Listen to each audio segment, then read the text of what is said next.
வாங்க வாங்க. வணக்கம் வணக்கம் சார். சார் உங்கள் 2 பேத்துக்கு வாழ்த்துக்கள் வாழ்த்துக்கள். நீங்கள் இங்கே உட்காருங்க, நீங்கள் இங்கே உட்காருங்க. 2 பேர்த்தில் யார் ஃபஸ்ட்டு கதையை சொல்கிறீங்க? நீங்கள் தான் சீனியர், நீங்களே ஆரம்பிங்க. சார் நம்ம படத்தோட கதைப்படி பார்த்தீங்கன்னா, நீங்கள் ஒரு 40 வயசு ஆளாக இருக்கிறீங்க. அதுக்கப்புறமா உங்கள் குடும்பத்தை அழிக்க வராங்க. அப்போ நீங்கள் போய் எப்படி காப்பாற்றுறீங்கிறது தான் கதை. Oh my God, oh my God, oh my God. நான் வந்து இப்போ ஒரு யூத் ஃபிலிம் மாற ட்ரை பண்ணலான்னு இருக்கிறேன்.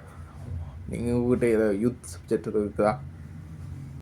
சார் அதுக்கு எங்கிட்ட ஒரு கதை இருக்குது. உங்ககிட்ட இருக்குதா? சொல்லுங்கள். இந்த படத்தோட கதை என்னென்னா, நீங்கள் இப்போ தான் +2 முடிச்சுருக்கிறீங்க. அப்புறம் +1ங்கிற ஒரு காலேஜில் போய் சேர்றீங்க. இந்த காலேஜ்குள்ளே நடக்கிற இதுதான் நம்மளோட கதை. இந்த கதையில் எல்லாமே ++ஆக இருக்கிறதுனால நான் அந்த கதையை ஓகே பண்ணிக்கிறேன். வாழ்த்துக்கள் வாழ்த்துக்கள்.